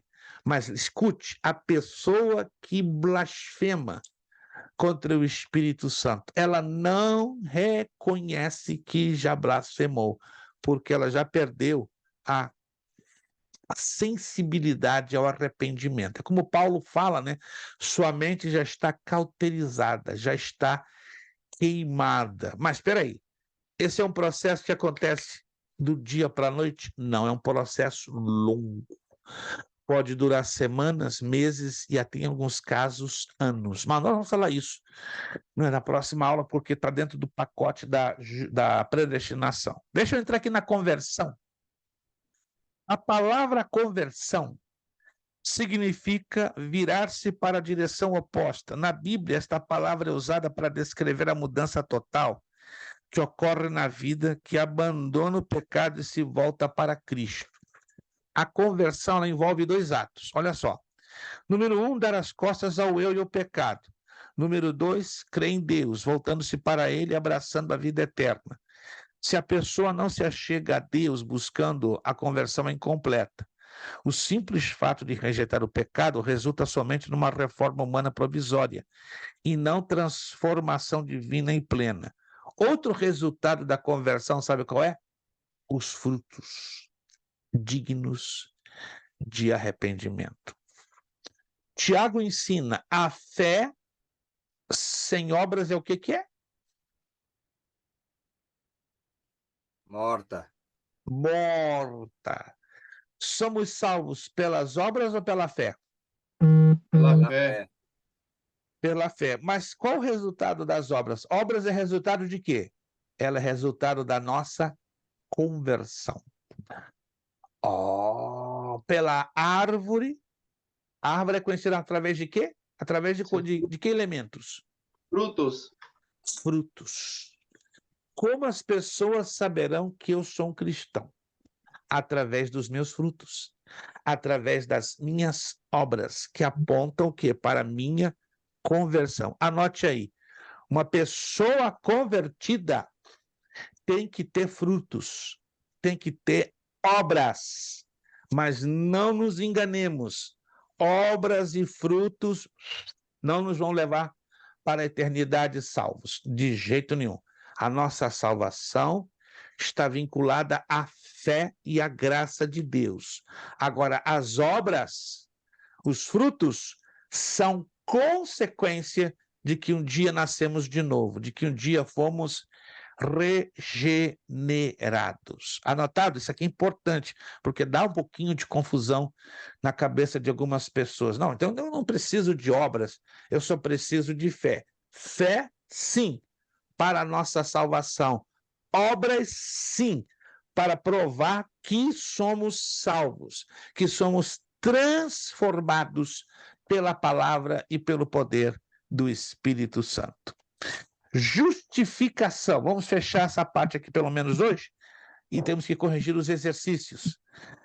Por justificação, entende-se o ato pelo qual Deus declara posicionalmente justa a pessoa a quem ele se achega, através da pessoa de Jesus Cristo. Esta justificação envolve também dois atos: o cancelamento da dívida do pecado na conta do pecador e o lançamento da justiça de Cristo em seu lugar. Tornando mais clara, a justificação não é aquilo que o homem é ou tem em si mesmo, mas aquilo que o próprio Cristo é e faz na vida do crente. Isto é dito de forma muito clara no seguinte texto da carta de Paulo aos Romanos: sendo justificados gratuitamente por sua graça mediante a redenção que há em Cristo Jesus, a quem Deus propôs no seu sangue como propiciação mediante a fé para manifestar a sua justiça, por ter Deus na sua tolerância deixando impunes os pecados anteriormente cometidos, tendo em vista a manifestação da sua justiça no tempo presente, para ele mesmo ser justo e justificador daquele que tem fé em Jesus. Romanos 3, 24 ao 26. Em outras palavras, irmãos, vamos supor uma empresa. Vamos imaginar que a Boeing é uma empresa poderosíssima hoje no mundo, sediada aqui nos Estados Unidos. Ela fica tão endividada, que ela é obrigada, para se proteger, dentro de um dispositivo que a lei norte-americana oferece, ela vai lançar mão do capítulo 11. Alguém sabe o que significa o capítulo 11 para empresas? Não, né? Não sei se alguns de vocês sabem. Quando uma empresa está endividada até a cabeça e isso é a falência, é a bancarrota de companhias. Então, a lei americana, ela dá o capítulo 7 para pessoas físicas e o capítulo 11 para companhias, porque, no caso, os credores, por lei, não podem mais incomodar. Mas digamos que a Boeing hoje decretasse falência, bankruptcy ou bancarrota, entra no capítulo 11, está com uma dívida de 20 trilhões de dólares, muito dinheiro, muito dinheiro. Aí entra o processo de bancarrota, leva-se alguns 2 meses em média e sai. Então a Boeing tem as suas dívidas, escute essa, perdoadas, entre aspas. Mas fica o quê? Um castigo. de aproximadamente 10 anos. 10 anos o seu crédito fica manchado. Você não consegue comprar nada a crédito. Nem um alfinete. É feio. Conheço pessoas que já passaram pela experiência da bancarrota, seja capítulo 7, pessoa física, seja capítulo 11, para empresas, é bem complicado. Existe o perdão, a eliminação das dívidas, mas fica o quê? A mancha. Todo mundo vai saber, camarada aplicou na bancarrota. É fácil, camarada vai tentar aplicar para um cartão de crédito, vai querer lançar mão de uma transação que verifique, né, o crédito dele, vai estar aquela mancha. O camarada tem bancarrota. Que coisa feia. Feia sim, porque foi uma necessidade, não é feio, entre aspas. Não recomendo, mas em casos extremos se torna um bem necessário, mas fica uma mancha. Alguém está me entendendo? Fica uma mancha. No caso da nossa justificação em Cristo, o Pai nos perdoa em Cristo como nós nunca tivéssemos pecado. Aí o Pai olha para mim, olha para você, sabe o que ele vê? O sangue de Jesus. E não vê mais as nossas manchas que estavam contrárias a nós, nos condenando diante do Pai. Ei, alguém está entendendo, gente? Diante do Pai não temos mais manchas. Aleluia! Estamos limpos, justificados. É como nunca tivéssemos pecado, embora sendo pecadores. Estranho isso, né? Uma coisa meia sem sentido. Claro, no plano humano não tem sentido, mas o Pai olha para mim, olha para você, vendo o quê? O sangue, o sangue, o sangue de Jesus. Então, não há mancha nenhuma do nosso passado. Miqueias capítulo 7 diz que os nossos pecados foram lançados no mar do esquecimento. Próxima aula, então, estaremos entrando no ponto 5, regeneração. Anote aí, ponto 5, regeneração. Estaremos falando mais a fundo sobre a regeneração, sobre a adoção, sobre a santificação. Na adoção, irmãos, vamos aprender que Deus tem vários filhos. Filhos por criação, filhos por eleição, filhos por adoção. Nós vamos conhecer as várias qualidades de filhos que Deus tem neste universo. Muito bem, eu acredito que só a irmã Vanderleia, por enquanto, né, e talvez a irmã Gislaine, não sei, vão estar um pouquinho desconectadas, mas isso não impede com que elas possam até escrever as respostas.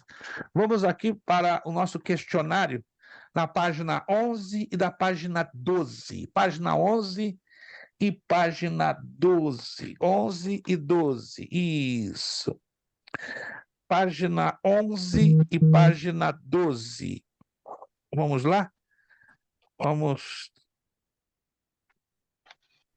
corrigir os nossos exercícios. Todos estão comigo na página 11, página 12? Todos? Espero que ninguém esteja perdido. Assinale com X as alternativas corretas. São os exercícios de base. Quanto à natureza da salvação, aprendemos que qual dessas alternativas é a que teremos que colocar o X? Vamos lá. Todas. Todas. Todas. Temos que ler com atenção, ó. A salvação procede totalmente de Deus e não do homem. Isso é correto? Corretíssimo. Somente Jesus pode salvar o homem? Isso é correto ou não? Corretíssimo. A salvação é obtida pela graça de Deus e não por obras humanas? Isto é correto ou não? Corretíssimo. Se está tudo correto, então vamos assinalar qual? A última. Todas as alternativas são corretas. Então temos que assinalar uma só. E é o que melhor se encaixa é esta. Entenderam? Então é a última.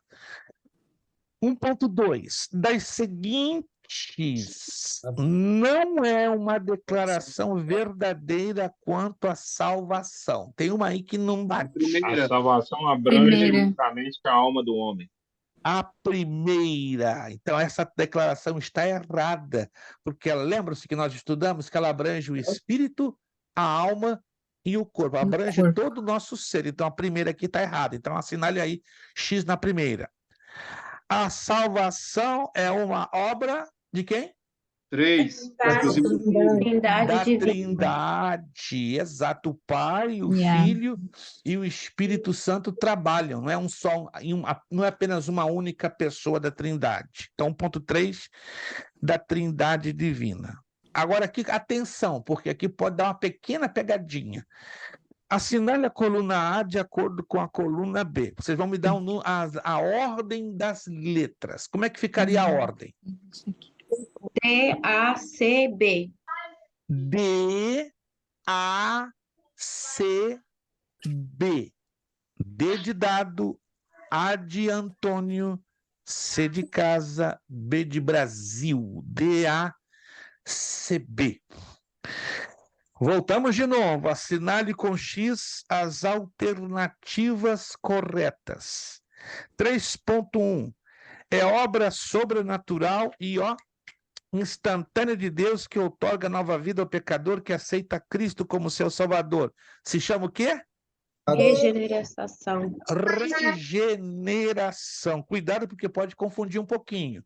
Então é regeneração. O direito de ser herdeiro de Deus e co-herdeiro com Cristo baseia-se em qual desses 4? 3. Adoção. Adoção. Adoção. A adoção nos dá o direito de sermos feitos filhos de Deus, não é? Herdeiros de Deus e co-herdeiros com Cristo. Perfeito. 3.3.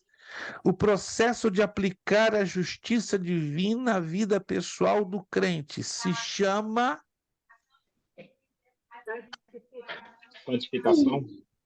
silêncio no tribunal. Rapaz, olha o silêncio no tribunal. Vocês estavam tão felizes, tão entusiasmados, de repente deu uma parada. Vamos lá. Santificação. Regeneração. Santificação. A justiça de Deus, ela é aplicada na minha e na sua vida. E qual é o método? Pastor, tá me Pela ouvindo? santificação.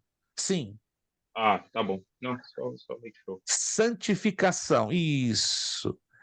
Agora aqui, vamos com muito cuidado. Outra bonita pegadinha. Marque com o C para certo e E para errado. Predestinação e fatalismo são a mesma coisa. Errado ou certo? Errado. Erradíssimo. Fatalismo é uma coisa, predestinação é outra coisa. Então, letra E é de errado. Predestinação é o planejamento predeterminado de Deus de suas próprias ações, e não das dos homens. Essa declaração ela é certa ou errada? Certo. Certíssimo, certíssimo. É Deus quem planeja na predestinação e não o homem. A doutrina da predestinação mostra como Deus tem predeterminado a reação de cada homem aos seus atos. Essa declaração é certa ou errada? É. Certo. Errada? Nada. Leiam, vamos ler juntos aqui. A doutrina da predestinação mostra como Deus tem predeterminado a reação de cada homem. Estão percebendo? O que é a Deus reação? não tem a reação. Isto é como Deus estivesse atrapalhando o nosso livre-arbítrio. E Deus não atrapalha, Deus deixa livre. Então, essa declaração ela é errada. Temos que saber o que estamos lendo, prestar atenção no que estamos lendo, porque podemos cair numa pequena armadilha. Né? Quando eu falo Deus tem predeterminado a reação, quero dizer que Deus já predeterminou. Um exemplo, ao Elton a se perder. Mas Deus não faz isso.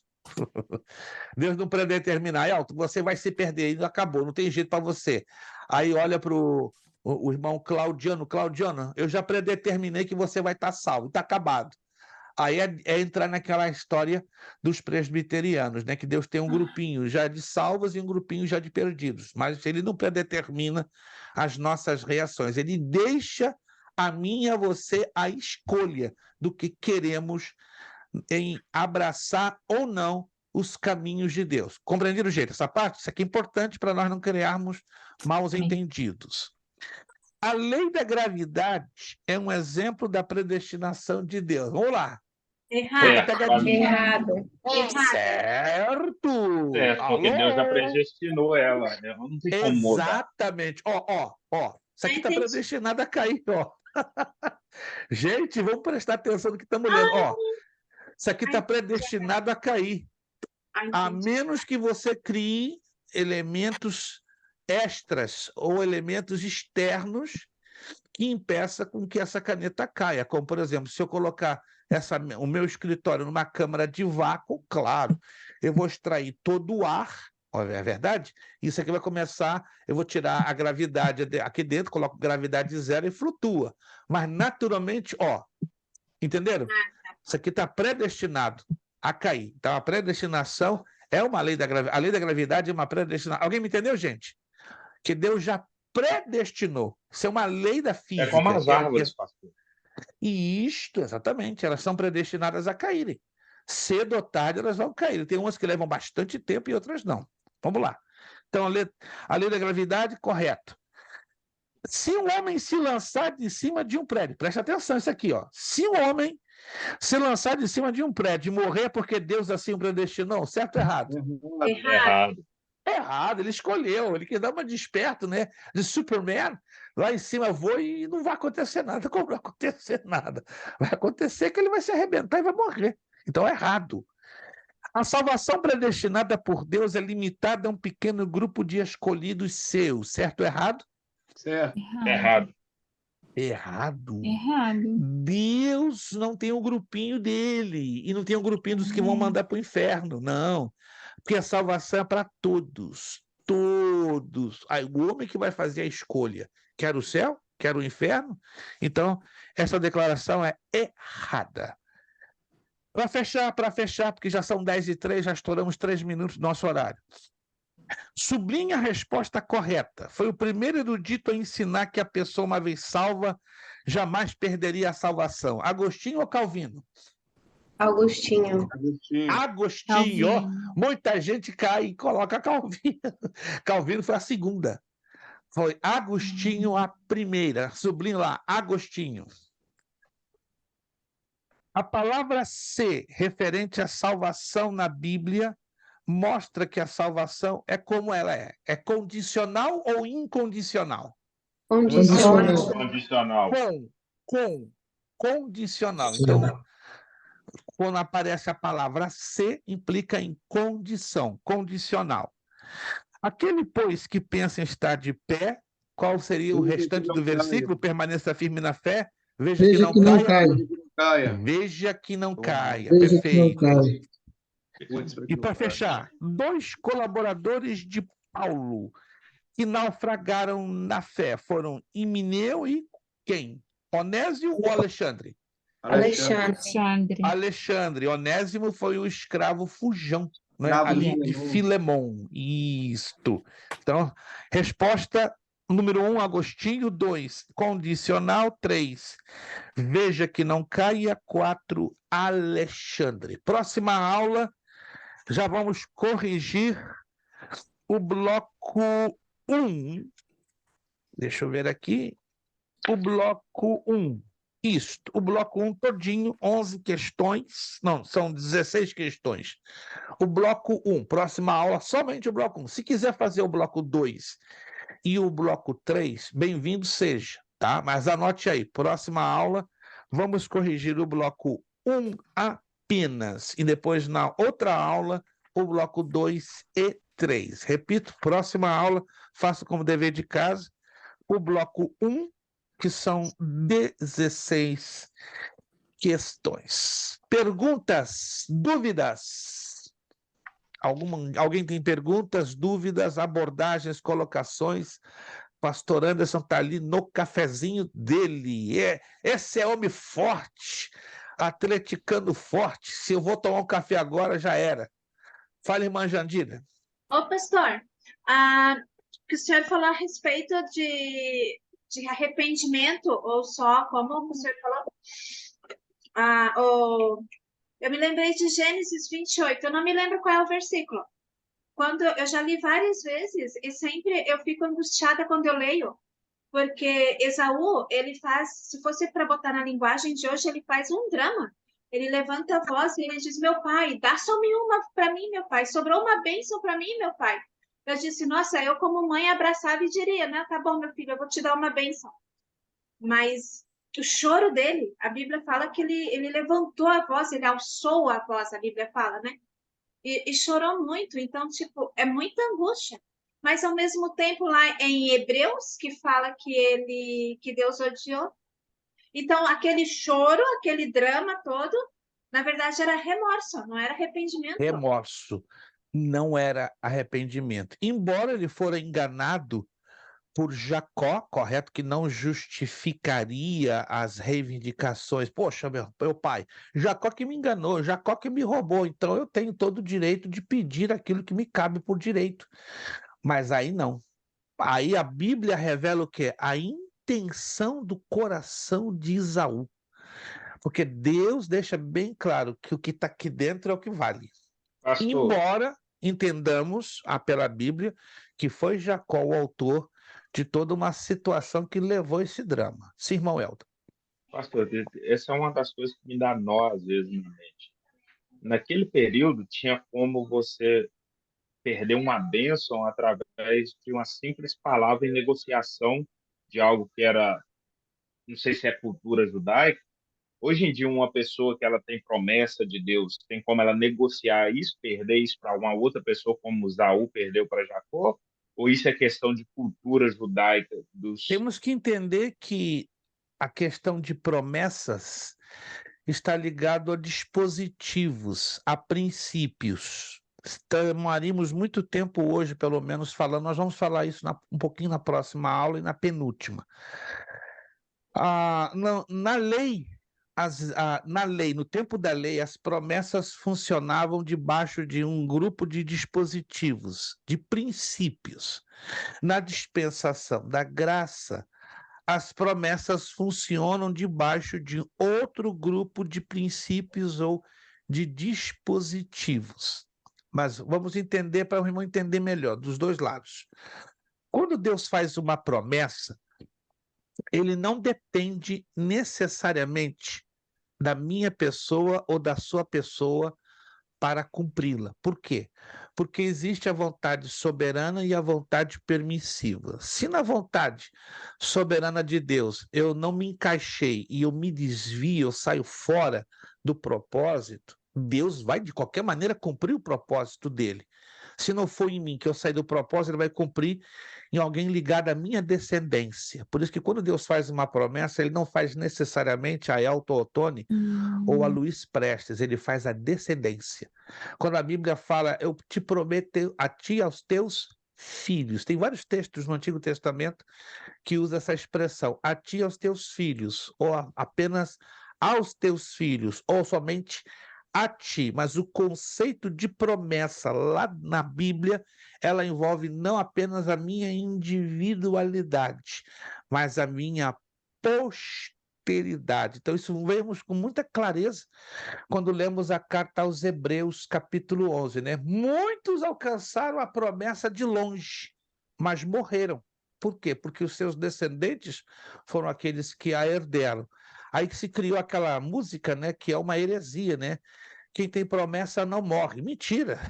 Não olharam, não leram, não estudaram a carta aos Hebreus, capítulo 11, né? Entendeu? Deus teve uma promessa com Abraão. Deus cumpriu todas as promessas em Abraão? É a minha pergunta. Não.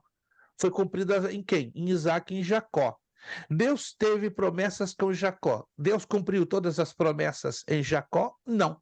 Cumpriu aonde? Com os seus 12 filhos. E assim por diante. Então, o que vale na questão das promessas não é o indivíduo, é a posteridade. Entende? Se Deus tem promessa na vida de Luiz Prestes, ainda que o Luiz Prestes morra hoje, mas Israel Levi, que é o meu filho, vai herdar. Vai ser direto, o alvo direto do cumprimento dessas promessas. É o que nos ensina a carta aos Hebreus. Sim, para nós fecharmos, que já são 10h10. Última pergunta, mas eu achei tão interessante naquele processo das ervilhas, das lentilhas, que eles trocaram ali por trapaça de Jacó, ele vai lá e recebe a bênção de Isaac. Porém, Isaac, quando Esaú chega, Isaac diz que já abençoou o filho, porque a A bênção bênção no Antigo Testamento ela tinha um efeito bem estranho comparado a se colocarmos na lógica do Novo Testamento, entende? Era na área do mérito. As bênçãos eram meritórias e havia um princípio hereditário. Olha que interessante. Quando esse princípio hereditário era quebrado e quando o mérito não era alcançado, as bênçãos poderiam ser transferidas ou até roubadas. Oh, que é diferente do Novo Testamento, que é tudo regido pela graça. Graças a Deus que é pela graça, porque se tivéssemos que ganhar as bênçãos pelos nossos méritos ou pelos nossos pecados, tchau, esquece. Mas no Antigo Testamento elas poderiam ser roubadas ou até transferidas, porque elas eram meritórias e hereditárias. E hoje, em Cristo Jesus, não temos o risco, né, de nos basearmos no que mereçamos, mas já somos co-herdeiros com Cristo e herdeiros de Deus. Então, tudo que Cristo herdou é meu, é seu, é nosso. Aleluia! Então, irmão Elton, levanta a sua cabeça, dá um bom glória e diga, não é porque eu tenha ou eu mereça, mas é pelo que Cristo fez e porque eu sou o quê? Co-herdeiro com Cristo. Amém, irmãos? Vou parar por aqui, porque vontade de continuar é muita, mas o horário já nos diz 10h12 e já passamos 12 minutos do nosso horário. Gente, muito obrigado, irmã Jandira, irmã Gislaine, família Ramalho, é daí para mais, é muita bênção que vai ainda chover na horta de vocês aí. Deus sabe que eu estou falando, né? Não é para da boca para fora, não. Irmã Flávia, obrigado. Família Costa, irmão Claudiane, irmã Larissa, Deus os abençoe. Irmã Bernadette, as bênçãos da família Ramalho é só também, irmã Bernadette. Só está lá longe, mas a senhora não está esquecida por Deus, não. Deus vai surpreender a senhora nas próximas semanas. Aleluia. Fica aí na graça, fica aí na expectativa que Deus vai entrar com uma surpresa aí na sua vida que a senhora não está nem imaginando. Irmã Vanderleia, deu certo hoje, mas vai dar certo melhor ainda na próxima aula, que a senhora já vai estar com a apostila na mão e se deliciando. Irmão Elton, obrigado. Irmã Ilana, Absai, família Rubiana G, hoje não pude ver vocês, mas amém, estiveram aí ligadinhos. Vamos agradecer ao Senhor nosso Deus. Gente, está falando muito forte no meu coração, eu não costumo fazer isso, vocês sabem disso. Eu quero orar por alguém que precisa de um milagre. Aleluia, Lamanagachegas. Olha lá, a família ali já... Irmãos, eu vou dar um testemunho não hoje, não agora, mas dentro de algumas semanas, de um tremendo milagre que Deus decidiu liberar nas últimas 3, 4 semanas. Está ali irmão Gil e sua família, mas eu vou dar esse testemunho lá na frente, talvez em 1 ou 2 meses, porque depende de um processo de tempo, de desenvolvimento de tempo, mas Deus me alcançou, a mim e minha família. Um tremendo de um milagre, mas vocês vão entender quando eu der o testemunho. Por isso eu estou aqui no meu coração querendo orar por um milagre. Vamos lá. Quem precisa já de um milagre? Isto. Está aqui um também. Oh, meu Deus.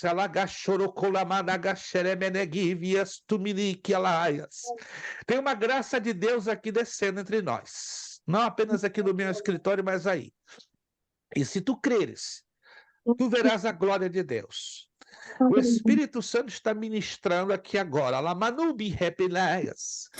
Algumas pessoas, não sei quais, vão ser surpreendidas de forma assustadora. Sabe o que é assustadora?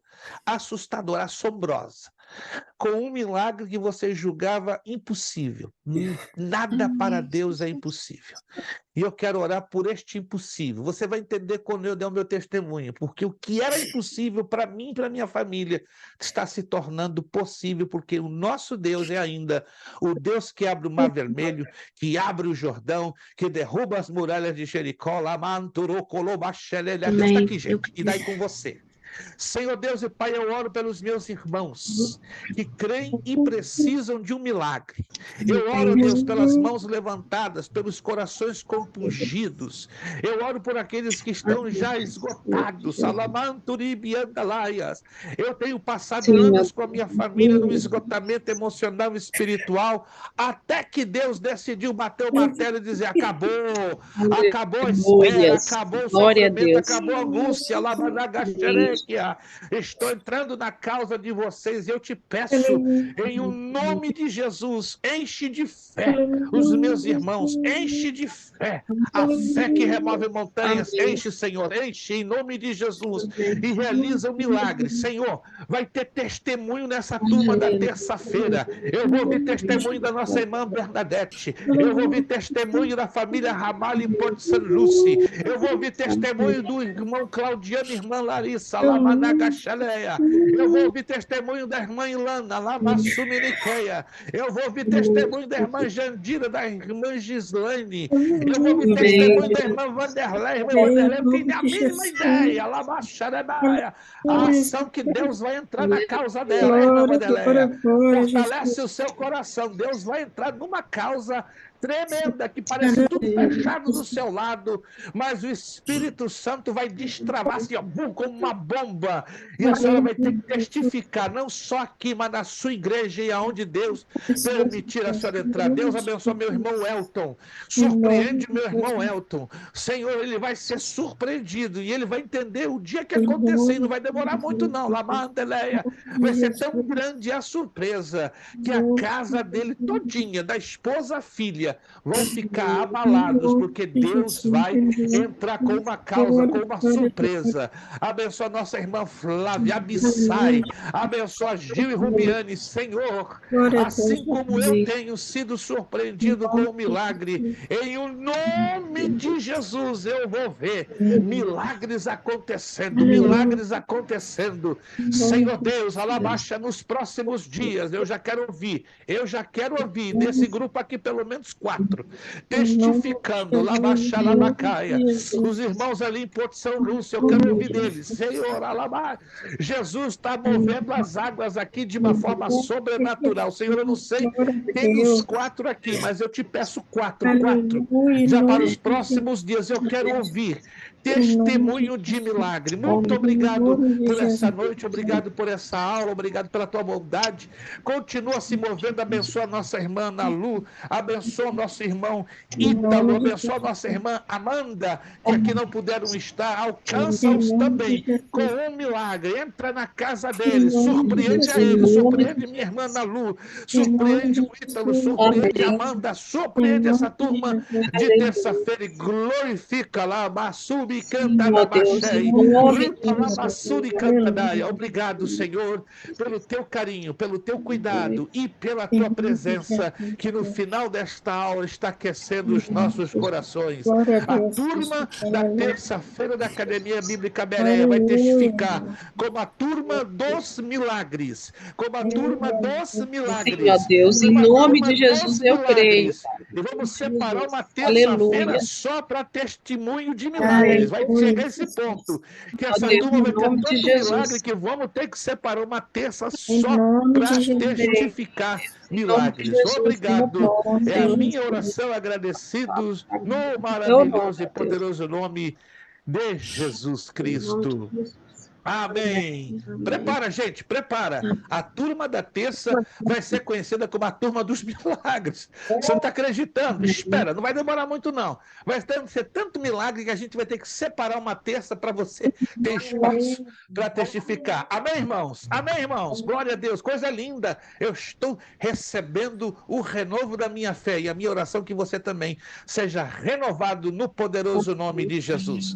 Nosso lema para terminar: seriedade. Seriedade. Compromisso. Disciplina. Seriedade. Compromisso. Disciplina. Seriedade. Compromisso e disciplina. É necessário que ele cresça e É que eu necessário que ele diminua. cresça, que eu É diminua. necessário que ele cresça e que eu diminua. É necessário que ele cresça e que eu diminua. E a Deus damos o quê? A honra, a glória e o poder. Deus os abençoe. Durma em paz com Jesus. Durma com seu milagre. Acorde com seu milagre e viva em o nome de Jesus o seu milagre. Muito obrigado. A paz do Senhor a todos. Estamos aí ligadinhos em contato. Até a meia-noite a aula vai ser colocada no grupo para você reassistir, porque o milagre já é seu. Em o nome de Jesus. Obrigado a todos. Paz do Senhor a todos. Até a próxima terça, se Deus quiser.